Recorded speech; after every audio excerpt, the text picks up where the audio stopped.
Now, deep in the British jungle. JPW. Hello there. This is a reading of a journalistic piece of writing I recently authored regarding the Online Harms Bill coming into effect in the UK this year and the prospects of societies now being made subject to the increasing encroachments of censorship campaigns concealed within the workings of the algorithms curating online media and communications.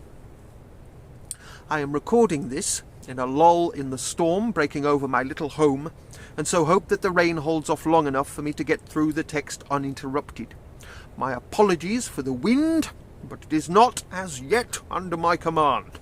I am working on it, though. Humpty Dumpty sat on a wall. Due to the Online Harms Bill coming into effect in the UK this year, which outlaws causing offence, views shared online by independent socio-political commentators will soon be regulated across mainstream online hosting services such as Google, YouTube and Facebook, with such exacting prejudice that any authentically enquiring debate will be made untenable due to criticism of commonly held viewpoints in the socio-political arena, inevitably carrying with it the high probability of causing offence to those holding those views. Any such content may then be taken to breach the subjective terms of the Online Harms Bill, and so be banned, with its creators being made subject to legal penalties if complaints of causing offence are brought against them by third parties. Charges of this nature have already been brought against various social commentators resident in Scotland over the past year, where similar laws have already been brought into effect. This reality is then very likely to aid in propelling us toward a final, impregnable polarisation of socio-political discourse across our society, as those believing it important to continue open, critical debate are forced to migrate away from the mainstream platforms to online hosts willing to contravene these new laws by publishing content on the principles of free speech. This migration has rapidly accelerated over the past 2 years as those researching controversial topics found themselves subject to the increasing encroachments of online censorship. This migration away from mainstream online hosts continues to gather momentum. It is, however, only a matter of time before the hosts receiving these dissenters are put under legal pressure to conform with the intellectual regulation they are currently attempting to evade.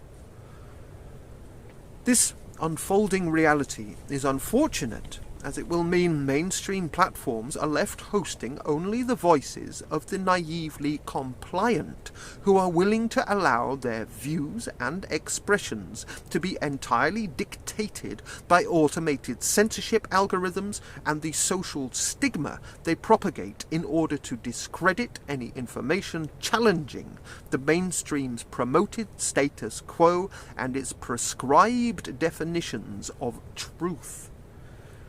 The censorship algorithms affecting these changes are already well advanced in their development today and can be observed operating across mainstream platforms to censor or shadow ban content under the guise of regulating misinformation and hate speech.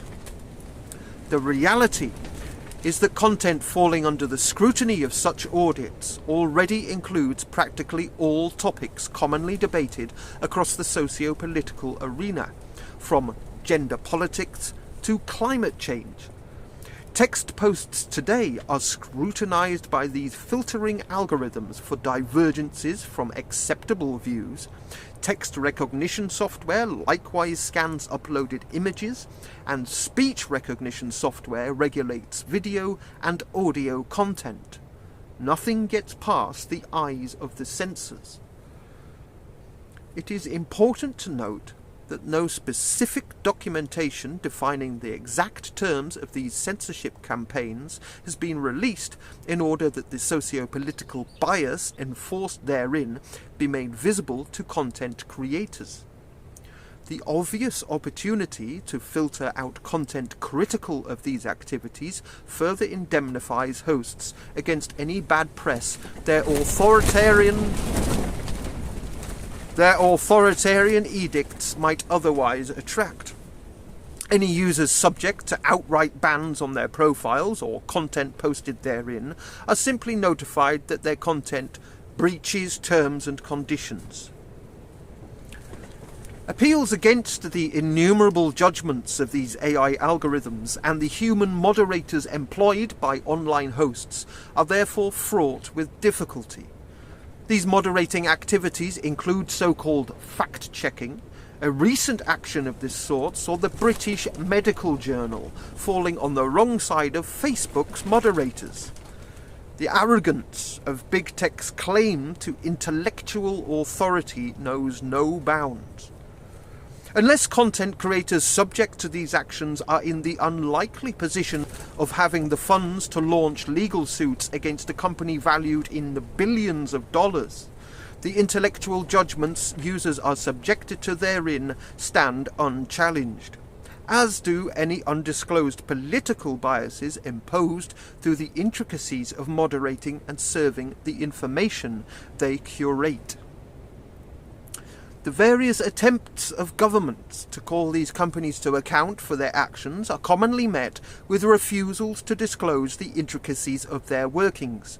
Bear in mind that everyone from teachers to world leaders are subject to the undisclosed socio-political biases imposed on online communication and information resources therein. A particularly dystopian reality of these filtering systems today is that they are capable of carrying out these actions without users being made aware that their content has been judged unacceptable. A shadow ban. I have personally observed potentially controversial comment I have posted remaining visible on the uploading account, but not being visible on other accounts on the same platform. It is therefore possible to control the flow of information across society today entirely covertly. Those unaware of this reality might then simply assume themselves subject to poor review by their peers in having received no response to their online communications, and so remain entirely unaware that their content never reached the audience it was intended for. Further exacerbating this lack of clarity is the reality that educating oneself on these matters carries the potentially debilitating effect of such enquiries appearing to be the stuff of paranoid conspiracy, and therefore only particularly stubborn souls, such as myself, are given to pursue those angles of research.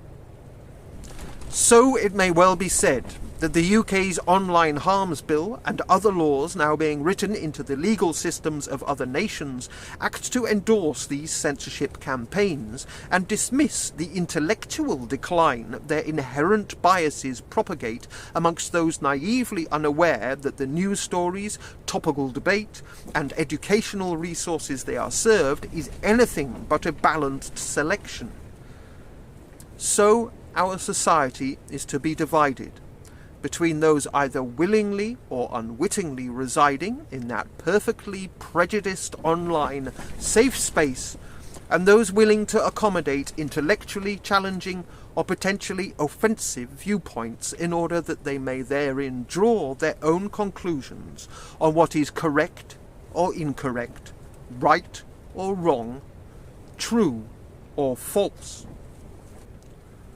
How this state of affairs will develop over the long term as the divided outlook of these two groups inevitably comes into conflict is anyone's guess.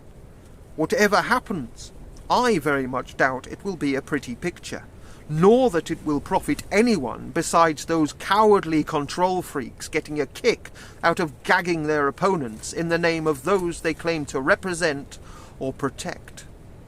One hyperbolic development I expect to see over the coming years is the rise of ever more elaborate means to circumnavigate these censorship regimes now being imposed. We might therein expect to see criticism intending to reach the mainstream wrapped in ever more elaborate analogy. So we might soon be returned to the good old days of sneaking subliminal messages into nursery rhymes. Humpty Dumpty had a great fall. All the king's horses and all the king's men couldn't put Humpty together again. This is progress, as prescribed by the intellectual tyranny of authoritarians now growing to prominence across Western democratic nations.